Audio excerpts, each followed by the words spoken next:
Welcome to the Intimate Partner Violence video series. This is week 7, Trauma and the Brain. Check out the resources on the website that will help you understand this topic better. If you feel overwhelmed or triggered by any of the information, take some time to step away from the video, do some self-care, reach out for support. If you are in crisis, please call Mobile Crisis. Let's start talking about trauma and our brains. What is trauma? Trauma can be caused by a single event or a series of events and circumstances that cause feelings of being under threat. So trauma is a reaction from feeling threatened. But it's important to know that it can be like a big event that causes us to feel threatened, or it can be a lot of small events over time that sort of build up and build up and build up in a constant sense of not being safe.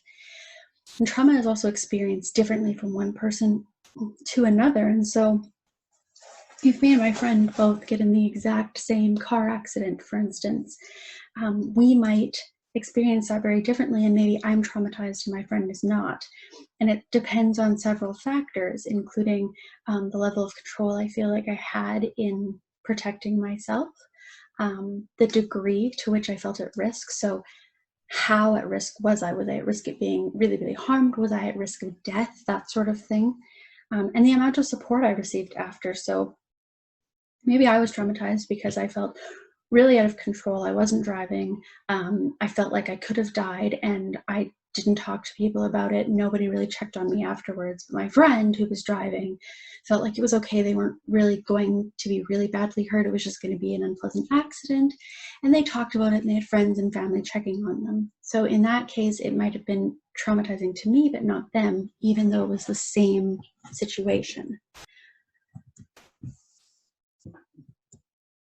Intimate partner violence causes trauma through sometimes one single explosive event. So maybe I felt like my partner was threatening my life, or I was really at risk because they were really violent. Or it can be long-term repeated incidents. So maybe it's not a big explosive event that I can pinpoint exactly when it happened, but it's over days and weeks and months and years that I'm constantly feeling afraid of some form of violence. And the non-violent partners in violent relationships often have no control or very little control over their lives, feel constantly at risk, and don't have a lot of support. Often isolation is part of that abuse.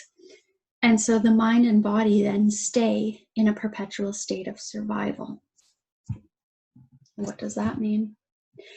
So when you experience a traumatic event or multiple traumatic events, your brain releases stress hormones, and your body prepares to fight, flee, or freeze.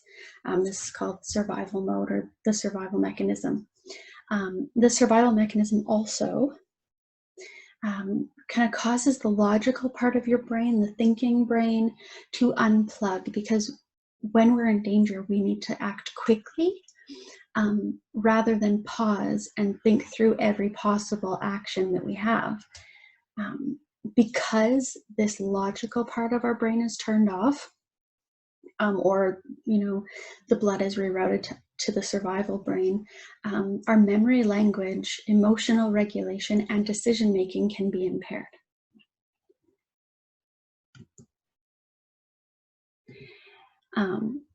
And the way that this survival mechanism is designed is that once the threat is over, our brain stops the stress hormones and we come out of fight, freeze, and flight. If the threat is constant, or there's no consistency, like when you're in a violent relationship, your brain can't figure out when it stops. And so it continues sending out stress hormones, and we stay in a state of survival and hypervigilance, which means, sometimes survivors of intimate partner violence will say that they couldn't remember things, or they felt foggy, or they had trouble thinking through decision making, and that's because they were constantly in this survival response. But survival mode is only meant to last for a short period of time. It's meant for, I'm in the forest, I come across a bear, I run away, and then I'm safe, and then it's over. It's not meant to last long term. And when it does last long term and we have stress hormones running through our bodies long term, it can lead to other health risks. And one of the handouts talks about short term survival mode and what happens long term. So look at that handout, and it has some really good examples of some of the physical health risks and mental health risks that come along with long-term trauma. Some common reactions to trauma. So feeling on edge, anxious, alert, on guard, or jumpy. This is that feeling of hypervigilance that you're always looking for signs of danger. Feeling sad, helpless, fearful, angry, or irritable, which connects to that impaired ability to regulate our emotions, right? You're just feeling flooded with these emotions. If you are feeling detached, numb, withdrawn, rejected, or abandoned, you might be in a freeze response. Sometimes survivors of violence also say that they felt like they were in autopilot. That's similar to that detached, numb feeling. There is self-blame sometimes, inability to trust ourselves and others, and avoiding people or places. And so that really makes the isolation that much bigger. And you might experience memories of the trauma, nightmares about the trauma, flashbacks, or difficulty concentrating because your brain is really focusing on keeping you alive. So, there is recovery from trauma. Dr. Judith Herman had a theory that there were 3 different stages to trauma recovery. The first is safety and stability. So really creating an environment where you feel safe and secure, a schedule or a routine so that you have some stability and you know what to expect. Stage 2 is remembrance and mourning. And remembrance can be very important for some people, and for other people, they don't really want to do the remembrance. They want to go to the mourning part. The important thing is that you're processing some of the emotions associated with the trauma, the sense of loss, the sense of fear, the way you need to shift your life so that you can feel safe again.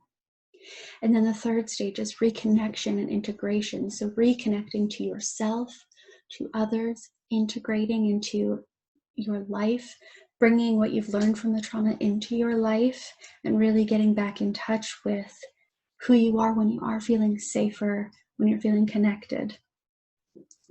And so those are the 3 stages to trauma recovery. There's all sorts of things you can do within each stage.